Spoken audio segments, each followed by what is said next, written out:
வணக்கம். இன்னைக்கு நம்ம பொட்டுக்கடலையை வச்சு ரொம்ப ஈஸியான ஒரு ஸ்வீட் எப்படி பண்றதுன்னு பார்க்கலாம் வாங்க.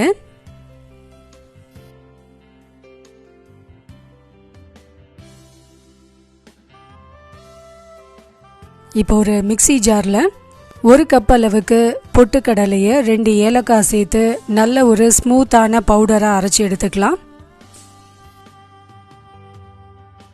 நல்ல ஸ்மூத்தான பவுடரா அரைச்சாச்சு. இது கூட ஒரு 1/4 கப் அளவுக்கு சன்ஃப்ளவர் ஆயில் சேர்த்து ஒரே ஒரு சுற்றி எடுத்துக்கலாம். சன்ஃப்ளவர் ஆயிலும் சேர்க்கலாம், அப்படி இல்லைன்னா நெய் சேர்த்து பண்ணோன்னா ரொம்பவே டேஸ்ட் நல்லாயிருக்கும். நெய் சேர்க்கறதா இருந்தால் அதை லேசாக உருக்கிட்டு 1/4 கப் அளவுக்கு நெய் சேர்த்து நல்லா இதை ஒரே ஒரு மிக்சியில் சுற்றி எடுத்துட்டு கட்டிகள் இல்லாமல் நல்லா இது மாதிரி ஜலிச்சு எடுத்துக்கலாம். நீங்கள் நெய் சேர்க்கறதா இருந்தால் அப்படியே கையாலேயோ இல்லை ஸ்பூனாலேயோ நல்லா கட்டிகள் இல்லாமல் கரைச்சி எடுத்துக்கலாம். இப்போ ஒரு கடாயில் நம்ம எந்த கப்பால் உடைச்ச கடலையை அளந்தோமோ அதே கப்பால் 1 கப் அளவுக்கு வெல்லம் எடுத்துக்கலாம். இந்த ஸ்வீட் நம்ம வெல்லம் சேர்த்தும் பண்ணலாம், சர்க்கரை சேர்த்தும் பண்ணலாம். இன்றைக்கி நம்ம வெல்லம் சேர்த்து தான் பண்ண போகிறோம்.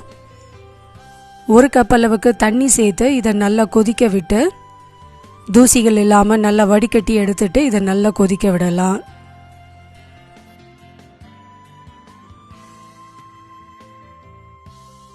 இந்த ஸ்வீட்டுக்கு நம்ம பாகு பதம்லாம் பார்க்கணுன்ட்டு அவசியம் இல்லை. வெல்லம் நல்லா 2 நிமிஷம் 3 நிமிஷம் அது மாதிரி நல்லா கொதிக்கட்டும். லேசாக பச்சை வாசனை போன பிறகு நம்ம ஜலிச்சு வச்சுருக்க பொட்டுக்கடலையை இது கூட சேர்த்து நல்லா கலந்து விட்டுடலாம்.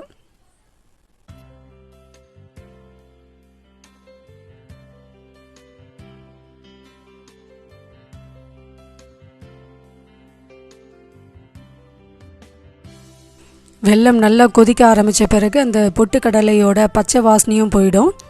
நல்ல ஒரு நறுமணம் வரும். இது கொஞ்சம் லேசாக கெட்டியாக ஆரம்பிக்கும். மிதமான தீயிலே வச்சு நல்லா கலந்து எடுத்துக்கலாம்.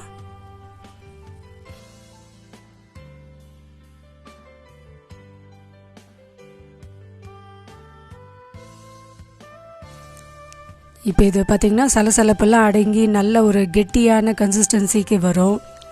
அந்த சமயத்தில் அடுப்பை ஆஃப் பண்ணிவிட்டு அந்த சூட்டிலே பார்த்திங்கன்னா நல்லா கெட்டியாகிற வரைக்கும் கலந்து விட்டுட்டு ஒரு தட்டில் நெய் தடவிட்டு அதில் போட்டு வச்சிடலாம்.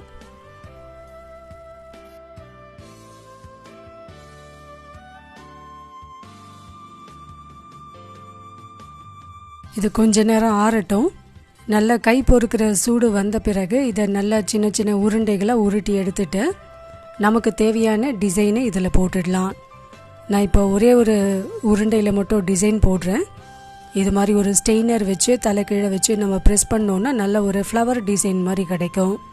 அதுக்கு மேலே ஒரு உடைச்ச கடலையை வச்சு கார்னிஷ் பண்ணிடலாம். இந்த உடைச்ச கடலை உருண்டை ரொம்ப டேஸ்டியாகவும் இருக்கும், அதே சமயத்தில் ரொம்ப சீக்கிரமாக பண்ணிடலாம். கண்டிப்பாக இந்த ரெசிபியை ட்ரை பண்ணி பாருங்கள். ட்ரை பண்ணி பார்த்துட்டு உங்களோட கமெண்ட்ஸை நம்ம கூட ஷேர் பண்ணுங்கள். இந்த வீடியோ பிடிச்சிருந்தால் லைக் பண்ணுங்கள். நம்ம சேனலை மறக்காமல் சப்ஸ்கிரைப் பண்ணிவிடுங்க. தேங்க்யூ.